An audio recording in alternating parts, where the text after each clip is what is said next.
Si tú eres un intérprete musical, es decir, eres un guitarrista, un bajista, un baterista, un trompetista, un cantante, va a depender mucho del trato que tú hayas tenido con la persona o que te contrató o si eres parte de una banda, si eres parte del proyecto completo, para que tengas claro si eres parte después de ese máster um, o parte de la composición musical al momento después que se vende.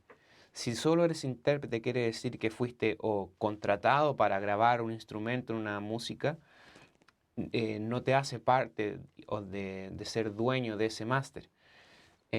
Pero va a depender también del país en el que estés. Hay sociedades, como por ejemplo en Chile, donde el intérprete sí tiene un derecho solo por interpretar, pero es una ley que solo corre en ese país, que se llama el derecho conexo. En algunos otros países se llama el neighboring rights.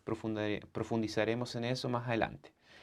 Lo importante es que si no vas a estar dentro de los dueños de ese máster o de esa canción, veas bien tu tarifa como músico para que signifique válido tu esfuerzo y tu talento para incorporarlo a esa canción.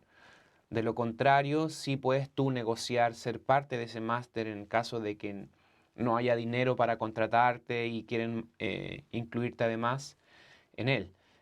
Diferente es cuando eres intérprete y hay featurings donde un artista invita a otro, que lo hemos visto mucho hoy por hoy, pero eso son parte ya de negociaciones que van más ligadas a grandes sellos, donde son estrategias de marketing.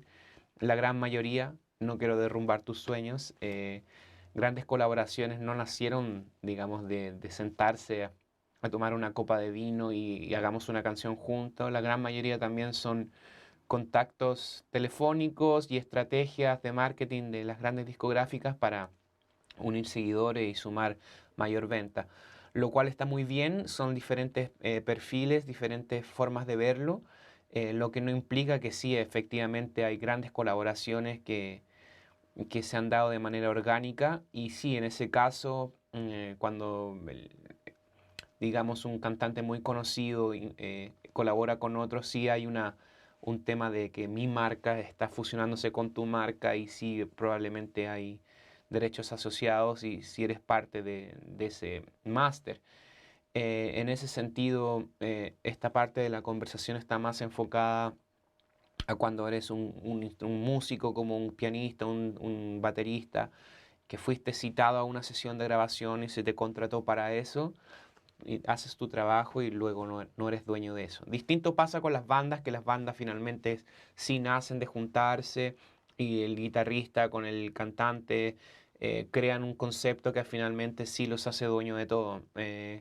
No en todos los casos, por eso nuevamente te sugiero que cuando armes tu grupo o si es que ya lo tienes, siempre tengas muy claro quién es el que está haciendo las canciones, si van a ir todos en partes iguales, porque finalmente cuando una venta ocurre es donde eh, la repartición de los royalties o de las ganancias siempre tiene que ser de acuerdo a cómo fueron hechos estos acuerdos. Bueno amigos, después de esta breve introducción y sobre los perfiles de la música para que tú de alguna manera trates de situarte en cuál es tu rol dentro de una producción musical, una grabación o la creación de tu grupo, vamos a hacer un pequeño review, un recuento de la historia de la música.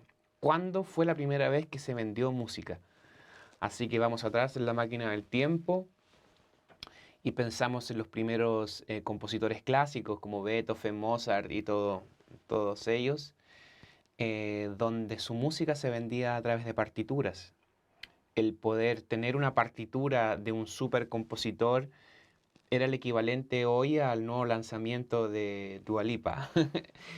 Básicamente, si tú querías esa obra maravillosa que solamente sonaba en vivo, tenías que vender o comprar una partitura con la composición original, que evidentemente en la época se hacía a mano, y fue así el inicio de la venta de la música, así que la música se vende desde sus primeros inicios. También nace así desde aquellos tiempos las editoriales musicales, que básicamente la música se vendía casi como en un formato de libro, de texto, donde Como te decía, si tú querías tener esas grandes composiciones a tu disposición, bueno, tenías que tener esa partitura y un gran intérprete que la interpretara en tu gran salón y palacio. Bueno, el primer formato para poder grabar tu música fue creado por el señor Thomas Edison en el año 1877. Entenderás que para la época esto fue un gran descubrimiento.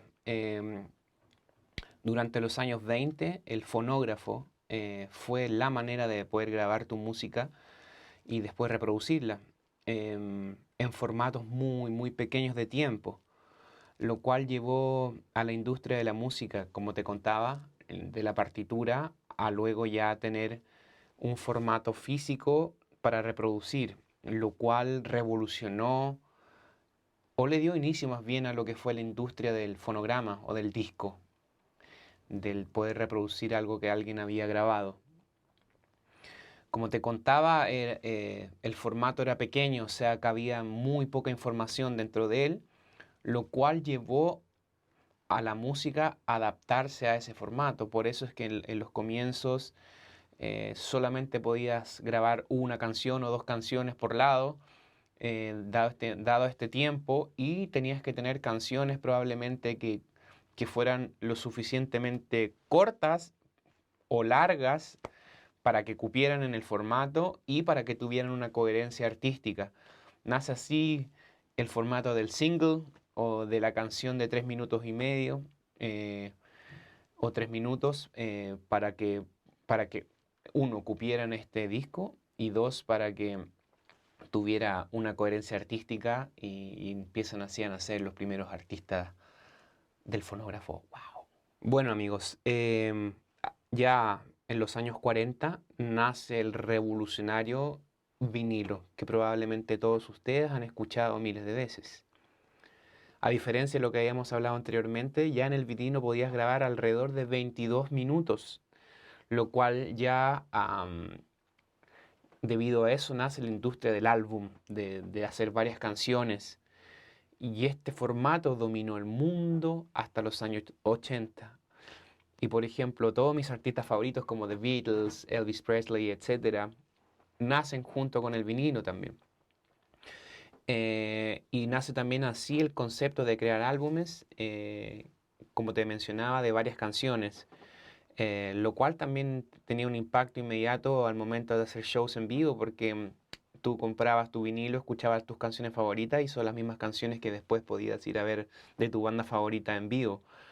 Am, y evidentemente hasta el día de hoy el vinilo sigue siendo uno de los formatos que más sobrevivió a todos los cambios que hubo posterior a todos estos años en la industria de la música, como una pieza física importante de colección. Em, Como te digo, y desde aquellos tiempos también todos los diversos tipos de derechos estaban implícitos en este formato, así que ve y compra tu vinilo y educa tu oído de manera orgánica y análoga. Bueno, a comienzos de los años 60 nace la cinta, o más conocido el cassette, lo cual nuevamente revoluciona la industria de la música, ya que con su llegada también comienza la piratería, porque los mismos artefactos que podían reproducir las cintas a cassette podían grabar.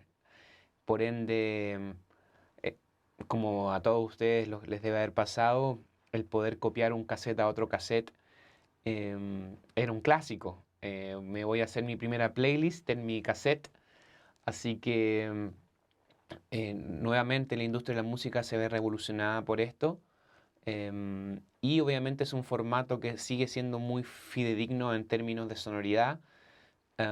Y obviamente implica que la gran mayoría de los álbumes que también se habían vendido en vinilo nuevamente comienzan a venderse en este nuevo formato que es el cassette, sobre todo con la llegada del Walkman, donde tú por primera vez en aquellos años podías escuchar en tus audífonos un cassette con tu banda favorita.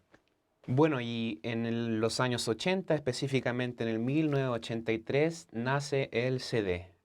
¿Qué cosa más noble que el CD?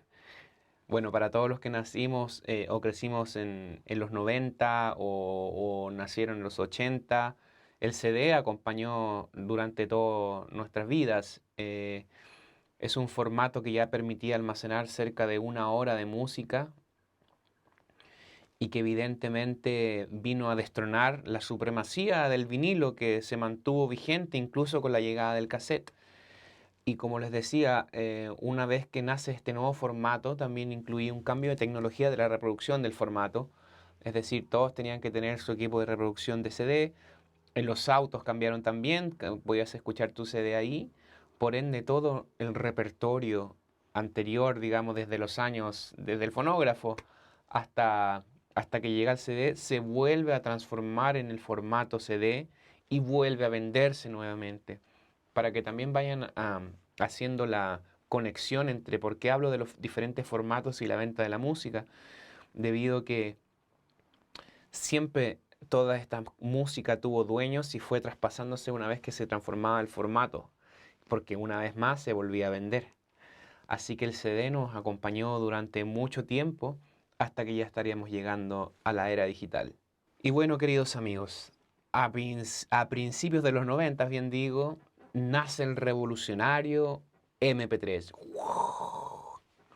que es un archivo comprimido de audio, que por supuesto una vez más vino a revolucionar la industria de la música y su forma de vender.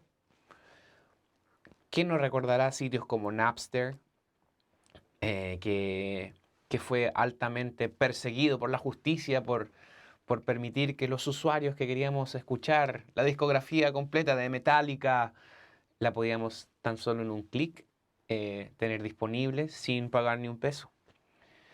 Nuevamente la industria de la música se vio completamente afectada. Y bueno, si ven, yo soy de una generación de esa transición, donde vi los grandes sellos discográficos cerrar sus cortinas porque ya no comprábamos CDs, ni cassette, ni vinilos, porque la música comenzó a estar a un alcance de un clic para descargar. Por supuesto que hubo muchos artistas que estuvieron en desacuerdo con ello y hubo muchos artistas que nacieron gracias a eso.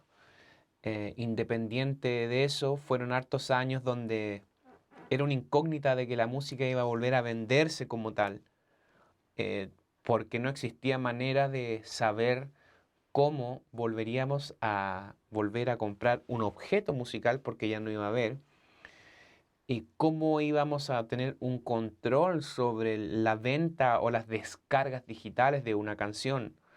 Y sobre eso hubo un montón de intentos fallidos.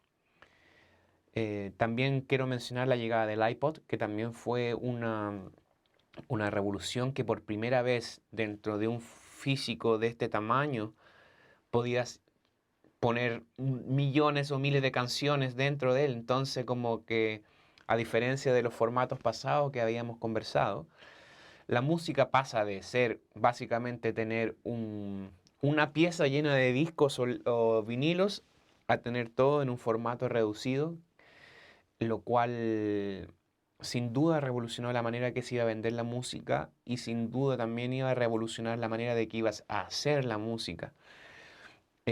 Profundizaremos también en eso un poquito más adelante cuando hablemos de la distribución digital. Pero bueno, para todos los que somos contemporáneos al MP3, yo le estoy tremendamente agradecido de que haya aparecido.